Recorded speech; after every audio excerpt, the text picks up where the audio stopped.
നിലാവിന്റെ തോഴൻ. രചന ജിഫ്ന നിസാർ. അവതരണം ഷാഹുൽ മലയിൽ. Editing Faisal C എന്ന് ഊഞ്ഞേരി. സ്വന്തം നിന്ന് എത്രയൊക്കെ നീ നിന്റെ പപ്പയും വിളിച്ചു കൂവിയാലും ക്രിസ്റ്റി നിന്റെ കൂടെ പിറപ്പാ. നെറികെട്ട പരിപാടി നീ ചെയ്തിട്ടും കോളനിക്കാർക്ക് തള്ളിച്ചേർക്കാൻ നിന്നെ വിട്ടുകൊടുത്തില്ലെന്നൊരു തെറ്റവൻ ചെയ്തിട്ടുണ്ട്. അതിനാണല്ലോ, അതിന്റെ നന്ദി കാണിക്കാൻ വേണ്ടിയാണല്ലോ. അവനെ തല്ലാനാണോ കൊല്ലാനാണോ എന്ന് കർത്താവിനറിയാം. നീ കാശ് കൊടുത്ത് ആളെ വിട്ട്, എന്നിട്ടിപ്പോ നീ എങ്ങോട്ടാ ഋഷിനെ ഓടുന്നു? എവിടെ വരെ ഓടുന്നീ? എത്ര ഓടിയാലും നീ രക്ഷപ്പെടില്ല. ഡെയ്സിയുടെ കണ്ണിൽ നിന്നും തീ പാറുന്നുണ്ടെന്നും അത് തന്നെ പൊള്ളിക്കുന്നുണ്ടെന്ന് ഋഷിന് തോന്നി. എന്നാലും അതിങ്ങനെ മമ്മ അറിഞ്ഞു എന്നാ. ക്രിസ്റ്റിയുടെ ഒരു സ്വഭാവം അമ്മ വേദനിക്കരുതെന്ന് കരുതി അവനതൊരിക്കലും പറയില്ലെന്ന് ഋഷിന് ഉറപ്പായിരുന്നു. എന്താടാ നിന്റെ നാവിറങ്ങിപ്പോയോ? ഡെയ്സി അവന്റെ തോളിൽ പിടിച്ചുലച്ചു. ഞാൻ അങ്ങനെയൊന്നും. ഋഷിനെന്തോ പറയാമെന്ന് ഡെയ്സി കൈ ഉയർത്തി തടഞ്ഞു. നീ ഒന്നും ചെയ്തിട്ടില്ലെന്നാവും. ഡെയ്സി ചുണ്ടുകൂട്ടിക്കൊണ്ട് അവനെ നോക്കി. ഇനി വെറുതെ നുണ പറഞ്ഞ് ബുദ്ധിമുട്ടണമെന്നില്ല. നീയാണ് ചെയ്തെന്ന് ഇപ്പൊ പറഞ്ഞു കളിയാക്കി എൻ്റെ മോനോട് പറഞ്ഞില്ല. ഞാൻ വേദനിക്കെന്ന് കരുതിയിട്ടാണെങ്കിൽ പോലും നിന്നെ അവൻ ആർക്കുമ്പിലും പ്രതിയാക്കി നിർത്തിയിട്ടുമില്ല. ഡെയ്സി വീണ്ടും അവന് മുമ്പിലേക്ക് കയറി നിന്നു. എന്നിട്ടിപ്പോൾ നിനക്ക് ഒളിച്ചോടാൻ ഞാൻ കാശ് തരണം അല്ലേടാ? ഡെയ്സി പിടിച്ച് തള്ളിയതും ഋഷിൻ പുറകിലേക്ക് വേച്ചു പോയി. എവിടെ പോയാൽ ആ കോളനിക്കാർ പുഷ്പം പോലെ പൊക്കിയെടുത്ത് വരുന്നിന്നെ. അവരുടെ അഭിമാനത്തെയാ നീയും നിന്റെ പുന്നാര പപ്പയും പപ്പടം പോലെ പൊടിച്ചു കളഞ്ഞ്. അവരത് ക്ഷമിക്കില്ല ഋഷിനെ. ചെയ്തു പോയ തെറ്റിന് നിനക്ക് ശിക്ഷ കിട്ടേണ്ട ഇപ്പൊ എൻ്റെ കൂടി ആവശ്യമാണ്. കാരണം നിന്റെ പപ്പയെ പോലെ നിനക്കുള്ളിൽ ഒരു ചെകുത്താൻ വളരുന്നുണ്ട്. അതില്ലാതെയാക്കേണ്ടത് നിന്റെ അമ്മ എന്ന നിലയിൽ എൻ്റെ ഉത്തരവാദിത്വമാണ്. ഒന്ന് നിർത്തുന്നുള്ളൂ നിങ്ങളുടെ പ്രസംഗം. ഋഷിന് ഊക്കിൽ അവിടെയുള്ള കസേരക്ക് ചവിട്ടു കൊടുത്തു. വലിയ ശബ്ദത്തിൽ അത് പൊട്ടി താഴെ വീണു. അത് കേട്ടുകൊണ്ടാണ് മുകളിൽ എന്തോ സംസാരിച്ചുകൊണ്ടിരിക്കാമെന്ന് ദിലുവും മീരയും താഴേക്ക് എത്തിയത്. മറിയാമ്മച്ചി അങ്ങോട്ട് ഓടി വന്നിരുന്നു. ഒരമ്മ വന്നിരിക്കുന്നു. ഋഷിന് അത് പറഞ്ഞിട്ട് പുച്ഛത്തോടെ ഡെയ്സിയെ നോക്കി. പപ്പ പറയും പോലെ നിങ്ങളെന്നാ എനിക്കും നിങ്ങളൊക്കെ അമ്മയായിട്ടുള്ളത്. എന്നും നിങ്ങളുടെ മനസ്സിൽ മൂത്തമാനുള്ള സ്നേഹം നിറഞ്ഞൊഴുകിയായിരുന്നല്ലോ. ഞങ്ങളെ നിങ്ങൾക്ക് എന്നും കണ്ടുകൂടാ. അവൻ കരിയോടെ ഡെയ്സിക്ക് നേരെ വിരൽ ചൂണ്ടി. ഏട്ടാ പതുക്കെ സംസാരിക്കും അമ്മയോട്. മീരയുടെ അരികിൽ നിന്ന് ദിലു ഋഷിന്റെ അരികിൽ ചെന്നിട്ട് പറഞ്ഞു. ദേഷ്യം കൊണ്ട് ഋഷിൻ പുകയുന്നുണ്ടായിരുന്നു. അവളെ കൂടി കണ്ടതോടെ അത് പൂർത്തിയായി.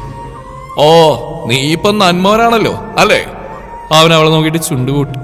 ദേ മാറിപ്പോയിക്കെന്റെ മുന്നിൽ നിന്ന് ഇളി ചവിട്ടി നിന്നെ നടുയാൻ ഓടിക്കും. അവൻ അവൾക്ക് നേരെ ചാടി. ദിലിനൊരടി പോലും നീങ്ങാതെ അവിടെ തന്നെ നിന്നുപോയി. എന്നിട്ട് നീ രണ്ടു കാലിൽ ഇവിടുന്ന് പോകുന്ന എനിക്കൊന്ന് കാണണം. കുറെ കാലായി ഞാനും നോക്കിയിരിക്കുക നിന്റെ തിരുമോന്ത നോക്കിയൊന്ന് പുകച്ചേരാൻ. കുറച്ചൊന്നല്ല നീ എന്റെ ചക്കരയിട്ട് വട്ടം കറക്കിയിട്ടുള്ളു. ഇന്നത്തോടെ നിന്റെ സൂക്കേട് ഞാൻ തീർക്കും. മറിയാമ്മച്ചി കൂടി മുറിയിലേക്ക് കയറി വന്നോട് ഋഷിനൊന്ന് പതറിപ്പോയിരുന്നു. അവരോടെല്ലാം നേരിട്ട് നിൽക്കാനുള്ള ധൈര്യം അവനും ഇല്ലായിരുന്നു. പെട്ടെന്നാണ് വാതിൽക്കൽ നിൽക്കുന്ന മീരയിൽ അവന്റെ കണ്ണുകൾ തറച്ചു കയറിയത്. നീ ആരാ? അതുവരെയും അവൻ അവളെ കണ്ടിരുന്നില്ല. ചോദിച്ച വീട്ടിലെടി നിനക്ക് നാവില്ലേ? നീ എങ്ങനെ ഇവിടെ എത്തി? എന്റെ വീട്ടിൽ നിനക്ക് നടി കാര്യം. അവരോടെല്ലാം അവളുടെ ദേഷ്യം ഋഷിൻ മീരയോട് തീർത്തു. അവൾക്ക് നേരെ ചീറിക്കൊണ്ട് അവൻ ചോദ്യങ്ങളുടെ കെട്ടഴിച്ചു. എനിക്ക് അവനോട് എന്ത് പറയണമെന്നറിയാതെ അവളും പതറിപ്പോയിരുന്നു. ക്രിസ്റ്റി കൊണ്ടുവന്ന നിനക്ക് നിൽക്കാമെങ്കിൽ നിന്നെ പോലെ ഇവൾക്ക് ഈ വീട്ടിൽ നിൽക്കാൻ അവകാശമുണ്ടെന്ന് കൂട്ടിക്കോ. മീരയുടെ അരികിലേക്ക് വന്നിട്ട് അവളെ തോളിൽ ചേർത്ത് പിടിച്ചുകൊണ്ട് ഡെയ്സി പറഞ്ഞതും ഋഷിന്റെ കണ്ണുകൾ കൂർത്തു. മീരയുടെ മുഖത്തേക്ക് ആ നോട്ടം കുത്തി ഇറങ്ങി. അവൾ മുഖം കുനിച്ച് നിന്നു. അത് ഏതു വകയിൽ എന്നെ പോലെ ആ അവകാശം? ഋഷിൻ വിടാനുള്ള ഭാവമില്ലാത്ത പോലെ വീണ്ടും ചോദിച്ചു. സമയാവുമ്പോ കൂടുതൽ കൊണ്ടുവന്നവൻ തന്നെ അറിയിച്ചു തന്നോളും. പിന്നിൽ നിന്ന് അവനോടുള്ള ദേഷ്യം മുഴുവനും വാക്കുകൾക്കുള്ളിൽ നിറച്ചിട്ട് മറിയാമ്മച്ചി പറഞ്ഞതും ഋഷിൻ അവരെയും തുറിച്ചു നോക്കി. അയ്യോടാ നീ ഇങ്ങനെയൊന്നും നോക്കാതെ ഞാനങ്ങ് പേടിച്ച് മുള്ളിപ്പോവും കേട്ടോ. അവന് നോട്ടം കണ്ടതും മറിയാമ്മച്ചി വാ പൊതിഞ്ഞു പിടിച്ചുകൊണ്ട് അവനെ കളിയാക്കി. ഓഹോ എങ്കിലും ഇവിടെ അവന്റെ സെറ്റപ്പ് തന്നെയാവും ഉറപ്പ്. ഋഷിൻ വീണ്ടും ഡെയ്സിയുടെ അരികിൽ നിൽക്കുന്ന മീരയെ നോക്കി പറഞ്ഞു. അവൾ വേദനയോടെ കണ്ണുകൾ ഇറുക്കി അടച്ചു പിടിച്ചു. അനാവശ്യം പറയാൻ നിന്റെ പല്ലി ഞാൻ അടിച്ചു കൊഴിക്കും കേട്ടോടാ വൃത്തികെട്ടവനെ. ക്രിസ്റ്റിയെ പറഞ്ഞതും മറിയാമ്മച്ചി പോരുകൊഴിയെ പോലെ ഋഷി നേരെ ചാടി. അവനൊരടി പുറകോട്ട് നീങ്ങി. അനാവശ്യം ചെയ്യാം, പക്ഷെ എനിക്ക് പറഞ്ഞൂടാ ഇതെവിടുത്തെ ന്യായം? ഋഷിൻ ചുണ്ടുകൂട്ടി. മറിയാമ്മച്ചി കൈവീശി അടിക്കുമോ എന്നൊരു പേടിയുള്ളതുകൊണ്ടായിരിക്കും അവൻ അവരിൽ നിന്ന് അല്പം അകലേക്ക് നീങ്ങി നിന്നു. അതിനെ അവന്റെ അപ്പന്റെ പേര് വർക്കീസ് ചൊറിയാൻ എന്നല്ലല്ലോ കുഞ്ഞെ. ഡെയ്സിക്കൊന്നും പറയാനുള്ള അവസരം പോലുമില്ല. ക്രിസ്റ്റിക്ക് വേണ്ടി പൊരുതാൻ മറിയാമ്മച്ചിക്ക് വേറെ ആരും വേണ്ടായിരുന്നു. കണ്ട തേവിടിച്ചുകളൊക്കെ വീട്ടിൽ കയറ്റിക്കൊണ്ടൊന്നും പോരാ, എന്നിട്ട് പപ്പ നന്നായതിന്റെ മാത്തും കൂടി പറയുന്നോ? ഋഷിൻ പറഞ്ഞു മുഴുവനാക്കും മുന്നേ മീര അവന്റെ മുഖം നോക്കി അടിച്ചിരുന്നു. അവൾ കൈകുടയെന്ന് കണ്ടപ്പോഴാണ് അവർക്കെല്ലാം കാര്യം മനസ്സിലായത്. സൂക്ഷിച്ച് സംസാരിക്കണം. കത്തുന്ന കണ്ണോടെ അവൾ പറയുമ്പോൾ അടികിട്ടിയ സ്തംഭനാവസ്ഥയിൽ നിന്ന് ഋഷിൻ പുറത്തു കടന്നിട്ടില്ലായിരുന്നു. അത് കണ്ടുകൊണ്ടായിരുന്നു ക്രിസ്റ്റിയും അവനൊപ്പം ഫൈസയും അകത്തേക്ക് കയറി വന്നു. വണ്ടി എടുത്തിട്ടില്ല എന്ന് കാരണം പറഞ്ഞിട്ട് ക്രിസ്റ്റിക്കൊപ്പം ഫൈസി കൂടി വന്നിരുന്നു. മീരയെ ഒന്ന് കാണാൻ ഇതല്ലാതെ മറ്റൊരു വഴിയുമില്ലെന്ന് അവന് തോന്നി. എന്താ ഇവിടെ? കൈയുള്ള ബാഗ് ഹാളിലെ കസേരയിലേക്ക് ഇട്ടുകൊണ്ട് ക്രിസ്റ്റി ധൃതിയിൽ അങ്ങോട്ട് വന്നിട്ട് ചോദിച്ചു. മീരയുടെ അടിയും ക്രിസ്റ്റിയുടെ രംഗപ്രവേശനം കൂടി ആയതോടെ ഋഷിന്റെ പത്തി പൂർണ്ണമായും താഴ്ന്നു പോയിരുന്നു. നിറഞ്ഞതെങ്കിലും കത്തുന്ന കണ്ണോടെ അപ്പോഴും ഋഷിനെ തുറിച്ചു നോക്കിയിരിക്കുന്ന മീരയുടെ നേരെയായിരുന്നു ഫൈസിയുടെ കണ്ണുകൾ. ദിലുവാണ് ക്രിസ്റ്റിയോട് കാര്യങ്ങളെല്ലാം പറഞ്ഞുകൊടുത്ത്. അത് കേട്ടതും ഫൈസി കൈകൾ ചുരുട്ടി പിടിച്ചുകൊണ്ട് ദേഷ്യം അമർത്തി. ഋഷിനെ ചവിട്ടിക്കൂട്ടാനുള്ള അത്രയും കലി അവന്റെ പല്ലുകൾക്കിടയിൽ ഞെരിച്ച് അമർത്തുന്നുണ്ടായിരുന്നു. എനിക്ക് നേരെ നീ ആളെ വിട്ട ഞാൻ മറക്കും, ഓർക്കും. അത് നിന്റെ വിവരക്കേടാണെന്ന് ഞാൻ കരുതും. പക്ഷേ ക്രിസ്റ്റി ഉയരോട് ചേർത്ത് നിൽക്കുന്ന ഇവരിൽ ആരെങ്കിലും ഒരാൾ നീ കാരണം വേദനിച്ചാ ഒന്നു മോനെ നീ പിന്നെ ഇല്ലടാ. ക്രിസ്റ്റി ഋഷിന് മുമ്പിലേക്ക് ചെന്ന് നിന്നിട്ട് പറഞ്ഞു. അവനൊന്നും മിണ്ടാതെ തലകുനിച്ച് നിൽപ്പാണ്. തൽക്കാലം അവളെ ചൊരിഞ്ഞുള്ള ഉത്തരം അവള് തന്നെ കൈയോടെ തന്നോണ്ട് ഇപ്രാവശ്യം എനിക്ക് റോളില്ല. പക്ഷെ ഇനി അവർക്ക് നേരെ നിന്റെ ഒരു ദുഷിച്ച നോട്ടം ഉണ്ടായാൽ പോലും. ക്രിസ്റ്റി വിരൽ ചൂണ്ടി. ഋഷിനൊന്നും മിണ്ടാതെ അവിടുന്ന് ഇറങ്ങിപ്പോവാൻ തുനിഞ്ഞു. മക്കളൊന്നും നിന്നേ. പിന്നിൽ നിന്നും അറിയാമച്ചി വിളിച്ചതും ഋഷിനെ അറിയാതെ തന്നെ നിന്നുപോയി.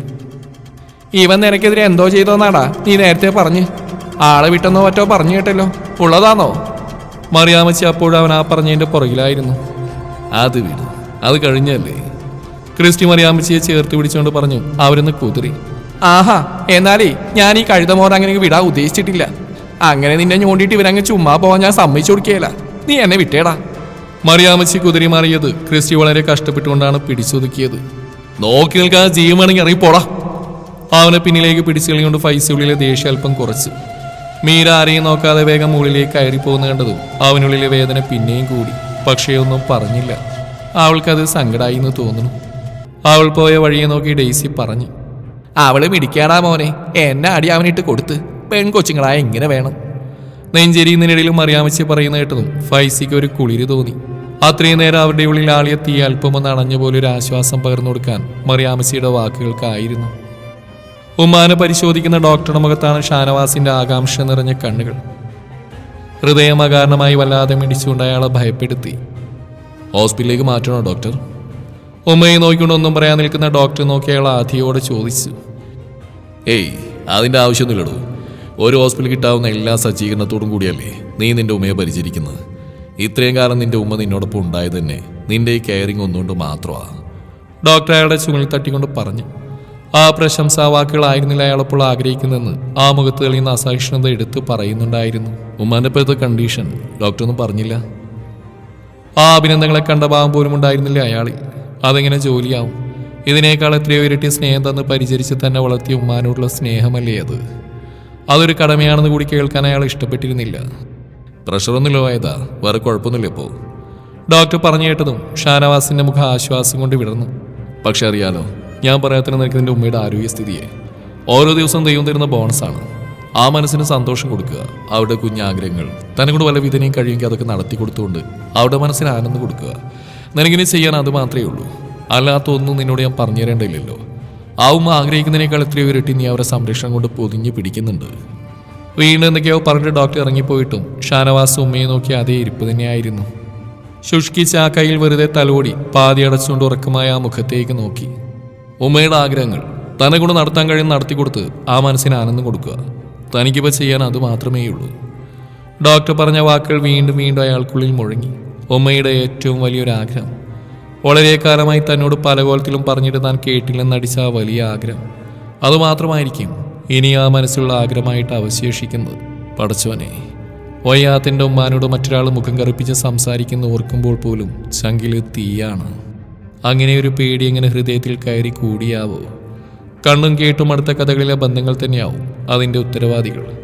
എന്തുകൊണ്ടോ നേർത്തൊരു പുഞ്ചിരി കൊണ്ട് ലില്ലി അയാളുടെ ഹൃദയത്തിനറകളിലേക്ക് ഇടിച്ചു കയറി വന്നിരുന്നു. അപ്പോൾ ഇതിപ്പോൾ പതിവാണ്, ഒരു പുഞ്ചിരിയോടെ ഉള്ളിലൊരു സന്തോഷമായി നിറയുന്നത്.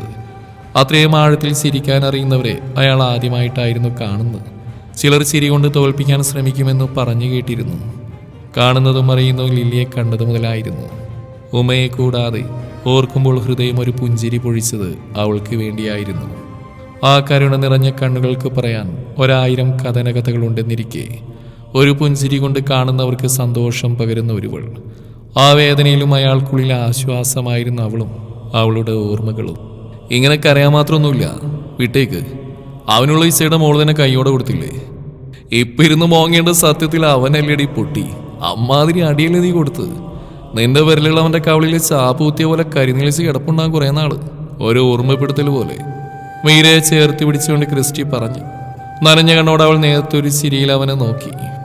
ശാരിയാനി എന്ന അമ്മയുടെ അഭിമാനമാ നീ. ക്രിസ്റ്റി അങ്ങേയറ്റ ആത്മാർത്ഥമായി പറഞ്ഞതും മീരയുടെ ചിരിക്ക് വളരെയേറെ ഭംഗി കൂടിയിരുന്നു. നീല രണ്ടുപേരെയും നോക്കി കിടക്കയുടെ ഒരറ്റത്തിരിപ്പുണ്ട്. ഇന്നുള്ള പോലൊരു സംസാരത്തിന് ഇനി അവൻ അടുത്തൊന്നും ധൈര്യപ്പെടില്ല. ക്രിസ്റ്റി അവൾക്ക് ധൈര്യം കൊടുത്തു. അല്ല, ഇങ്ങനെ ഇരുന്നാൽ മതി രണ്ടിനും. സ്കൂളിൽ പോകണ്ടേ? എക്സാമിങ് അടുത്തു. വീണ്ടും എന്തൊക്കെയോ പറയുന്നതിനിടെ ക്രിസ്റ്റിയുടെ ചോദ്യം. രണ്ടുപേരിൽ ഒരു പിടച്ചിലുണ്ടായിരുന്നു. മുന്നിലുള്ള ഈ വർഷത്തിൽ നിങ്ങൾ കഷ്ടപ്പെട്ട് പഠിച്ചതിന്റെ റിസൾട്ട് കിട്ടാനുള്ള കുറച്ച് ദിവസങ്ങളാണ്. അതില്ലാതെയാക്കണം. അവന് കൊടുക്കാനൊരു ഉത്തരമില്ലാത്ത പോലെ രണ്ടുപേരും മുഖം കുനിച്ചിരുന്നു. ഇതിനകത്ത് ഇരിക്കുന്നിടത്തോളം നിങ്ങളുടെ ഉള്ളിലെ മുറിവ് ഉണങ്ങില്ല. അതിനേക്കാൾ നല്ലല്ലേ പിള്ളേരെ സ്കൂളിൽ പോയി കൂട്ടുകാർ എക്സാമൊക്കെയായിട്ട് ബിസിയാവുന്നു. തലകുനിച്ചുകൊണ്ടിരിക്കുന്ന രണ്ടെണ്ണത്തിനെയും നോക്കുമ്പോൾ ക്രിസ്റ്റിക്ക് ചിരി വരുന്നുണ്ടായിരുന്നു. പ്രശ്നങ്ങളില്ലാതിരിക്കാനുള്ള ഏറ്റവും നല്ല മാർഗം നമ്മൾ മറ്റെന്തെങ്കിലും കൊണ്ട് ബിസിയാവുക എന്നതാണ്. അങ്ങനെയാകുമ്പോൾ ഓരോ ചീഞ്ഞ പ്രശ്നം കൊണ്ട് കർത്താവ് നമ്മുടെ അടുത്തേക്ക് ആള് വിടും മുന്നേ തന്നെ മൂപ്പര് ചുമ്മാ ഓർക്കും. അല്ലെങ്കിൽ തന്നെ അവർക്ക് നേരല്ല. അതിൻ്റെ ഇടയിൽ ഇതുകൂടി ഇങ്ങനെ തീർക്കും. തൽക്കാലം ഫ്രീ ആയിട്ടിരിക്കുന്ന ആരെങ്കിലും ഏൽപ്പിച്ചാലെന്ന്. എങ്ങനെയുണ്ട് എൻ്റെ ഐഡിയ? പൊളിയല്ലേ? വലിയ ആവേശത്തിൽ പറഞ്ഞുകൊണ്ട് ക്രിസ്റ്റി കണ്ണിറുക്കി ചോദിച്ചു. പരസ്പരം നോക്കിയിട്ട് പൊടുന്നതിനെ മീരേന്തിലും ഉറക്കെ പൊട്ടിച്ചിരിക്കുമ്പോൾ ആദ്യം ഒന്ന് അമ്പരന്ന് പോയെങ്കിലും പിന്നെ ഏറെ സന്തോഷത്തോടെ അവൻ ആ ചിരിയിലേക്ക് നോക്കിയിരുന്നു. മനസ്സിൽ നിന്നും വലിയൊരു ഭാരം ഒഴിഞ്ഞു പോയതുപോലൊരു ഫീല്. എന്റെ ചേട്ടായി എവിടുന്ന് കിട്ടുന്ന ഇമാതിരി ചീഞ്ഞ ഐഡിയ? അയ്യേ. തിലോച്ചിരിക്കുന്നതിനിടെ തന്നെ ക്രിസ്റ്റിയെ നോക്കി പറഞ്ഞു. അയ്യോടി, ചീഞ്ഞ ഐഡിയയോ? പറയുന്ന ക്രിസ്റ്റിയ മക്കളെ, ഈ ജാതി പവർഫുൾ ഐഡിയ പറയാനേ. അതുകൊണ്ട് അടുത്ത ചീഞ്ഞ കോമഡി എന്റെ ഇച്ഛ. ഇനി മതി പ്ലീസ്, ഇന്നിനി ചിരിക്കാൻ വയ്യ. അവനത് പറഞ്ഞു മുഴുവനാക്കും മുന്നേ ദിലുവിന്റെ തോളിൽ കൈയിട്ട് പിടിച്ചുകൊണ്ട് മീര കൂടി പറഞ്ഞോടെ മനസ്സിൽ നിറഞ്ഞു പൊന്തിയ സന്തോഷമടക്കി ക്രിസ്റ്റി കള്ള പരിഭവത്തോടെ എഴുന്നേറ്റു. എങ്കിലേ നിങ്ങൾ ചേച്ചി അനിയത്തി കൂടി ഇവിടെ നിന്ന് സ്റ്റാൻഡേർഡ് കോമഡി പറഞ്ഞ് ചിരിക്കും. ഞാൻ പോണു. ഇങ്ങോട്ട് വരാണ്ടും ഈ ചാന്നും ചേട്ടായിന്ന് വിളിച്ചുകൊണ്ട് കാണിച്ചു തരാം കേട്ടോ. അവരോട് കലിപ്പിട്ട് പറഞ്ഞെങ്കിലും പുറത്തേക്ക് നടക്കുമ്പോൾ അവന്റെ ചുണ്ടിൽ ചിരിയുണ്ടായിരുന്നു. അയ്യോ ഇച്ച പെണങ്ങല്ലേ, ഞങ്ങൾ വെറുതെ പറഞ്ഞല്ലേ. പുറകെ നിന്ന് മീര വിളിച്ചു പറയുന്ന കേട്ടതും അവർ പുറകെ വരുമെന്ന് അവൻ ഉറപ്പായിരുന്നു. അവന്റെ ചിരിക്ക് ഏറെ ഭംഗിയുണ്ടായിരുന്നപ്പോൾ. ഈ കേൾക്കുന്നില്ലേ പൈസയെ? മുഹമ്മദ് വീണ്ടും ചോദിച്ചു. ആ ഉപ്പച്ചി നിങ്ങൾ പറയും. അവൻ ചിരിയോടെ അയാളെ നോക്കി. നല്ല കൂട്ടരാ, ഞാൻ അറിയും ചെക്കൻ്റെ വാപ്പാനെ. ഇക്കൊല്ലം കൂടി കഴിഞ്ഞാൽ ഫറ ഡിഗ്രി കഴിയല്ലോ. അവർ വിദ്യാഭ്യാസത്തിനൊക്കെ പ്രാധാന്യം കൊടുക്കുന്ന ആൾക്കാർ തന്നെയാ. ചെക്കൻ ഡോക്ടറാ ദുബായിൽ. ഫറയെ കെട്ടുകഴിഞ്ഞ് അങ്ങോട്ട് കൂട്ടും. ഓല് പഠിപ്പിച്ചോളാൻ ബാക്കിന്നൊക്കെയാ എന്നോട് ഓല് പറഞ്ഞു. ഭക്ഷണം കഴിക്കാനിരിക്കുകയാണ് മുഹമ്മദ് ഫറക്ക് വന്നൊരു ആലോചനയെക്കുറിച്ച് അവനോട് പറഞ്ഞു. ഒരു 10 വയസ്സ് കഴിഞ്ഞ മുതൽ ആ വീട്ടിൽ എന്ത് തീരുമാനമെടുക്കുമ്പോഴും അയാൾ അതിൽ മക്കളെയും സജീവമായി ഉൾപ്പെടുത്തുക പതിവാണ്. അവരുടെ അഭിപ്രായം ചോദിച്ചറിയും. അവരെ ബാധിക്കുന്ന വിഷയമല്ലെങ്കിൽ കൂടിയും അയാളത് ചെയ്യുമായിരുന്നില്ല. അവരും കൂടി അറിയട്ടെ എന്നായിരുന്നു അയാളുടെ അതിനുള്ള ഉത്തരം. ഫറയെ നമുക്ക് കെട്ടിയിട്ട് പഠിപ്പിക്കണം ഉപ്പച്ചിയെ. അതിനൊക്കെ ആയോ ആള്? ഫൈസി ചെറിയൊരു ചിരിയോട് അരികിലേക്ക് തലകുനിച്ചിരുന്ന് കഴിക്കുന്ന ഫറയെ നോക്കിയിട്ട് അയാളോട് ചോദിച്ചു. മുഹമ്മദ് ആ മറുപടി പ്രതീക്ഷിച്ച പോലെ ആയിഷയെ നോക്കിയെന്ന് ചിരിച്ചു. ഓള് നമ്മളോടൊപ്പം പഠിച്ചിട്ട് ഓൾക്ക് പറ്റിയൊരു ജോലി കയറിയിട്ട് പോരൊരു കെട്ടിയിടല്. അവളെ തന്നിലേക്ക് ചേർത്ത് പിടിച്ചു പറയുമ്പോൾ ഒരു സഹോദരന്റെ മുഴുവൻ വാത്സല്യവും അവന്റെ വാക്കുകൾക്ക് കനം കൂട്ടിയിരുന്നു. ഫറ അത്ഭുതത്തോടെയാണ് അവനെ നോക്കിയത്. സ്നേഹമുണ്ടെന്നറിയാം, പക്ഷേ ചേർത്ത് പിടിച്ചത് പ്രകടിപ്പിക്കാൻ അങ്ങേയറ്റം മടിയുള്ള ആളാണ് ഫൈസി. അതായിരുന്നു അവൾക്ക് ഏറെ അത്ഭുതം തോന്നിയതും. അല്ല, ഈ മാസം ലാസ്റ്റ് എൻ്റെ പരീക്ഷ തീരില്ലേ? ഇനി എന്താ എൻ്റെ പ്ലാന്? ഇനിയും പഠിക്കാൻ? അല്ല, ഞാൻ ജോലി കയറാൻ തീരുമാനിച്ചു. അയാൾ പറഞ്ഞ് മുഴുവനാക്കും മുന്നേ ഫൈസി ചാടിക്കയറി പറഞ്ഞതും ആയിഷ അവനെ നോക്കിയിട്ടൊരു കള്ളച്ചിരിയോടെ തലയാട്ടി. അത് കണ്ടതും ഫൈസി അവനെ നോക്കിയെന്ന് കണ്ണുരുട്ടി. ഈ വന്ന ആലോചനയ്ക്ക് പുറകെ വേറൊരു കാര്യം കൂടി ഉസ്മാന് പറഞ്ഞേ. മുഹമ്മദ് ഒരു മുഖവര പോലെ പറഞ്ഞതും ആ കാര്യം കേട്ടതും എന്തിനെന്നറിയാതെ ഫൈസി ഒന്ന് വിറച്ചു. എന്താ ഉപ്പിച്ചത്? പറയുമ്പോൾ സ്വരം വിറക്കാതിരിക്കാൻ അവൻ കിണഞ്ഞ് ശ്രമിക്കുന്നുണ്ടായിരുന്നു. ആയിഷക്കത് മനസ്സിലായി. ഉയ്യാപ്ല ചെക്കനൊരു പെങ്ങളൂട്ടി കൂടിയുണ്ട്. ഓളണക്ക് വേണ്ടി കൂടി ഒന്ന് ആലോചിച്ചാലോ എന്നൊരു... അത് നടക്കില്ല ഉപ്പച്ചിയെ. ചാടി എഴുന്നേറ്റുകൊണ്ട് പറയുമ്പോൾ അവൻ പോലും അറിയാതെ അവന്റെ സ്വരം വല്ലാതെ ഉയർന്നു പോയിരുന്നു. നടക്കില്ല. മീരയുടെ മുഖം മനസ്സിലേക്ക് വന്നു. വീണ്ടും ഉറപ്പോടെ അവന് തന്നെ ആവർത്തിച്ച് പറഞ്ഞു. പിന്നെ അവിടെ നിൽക്കാതെ വേഗം എഴുന്നേറ്റ് തിരിഞ്ഞടക്കുമ്പോൾ അവനുള്ള വല്ലാതെ നോവുന്നുണ്ടായിരുന്നു. പ്രിയപ്പെട്ടവളെ ഓർത്തിട്ട് ആ ഉത്തരം പ്രതീക്ഷിച്ച പോലെ നനുത്തൊരു ചിരിയോടെ മുഹമ്മദ് അവൻ പോയ വഴിയെ ഒന്ന് നോക്കി. തുടരും ഈ കഥയുടെ ബാക്കി ഭാഗം നാളെ ഇതേ സമയം.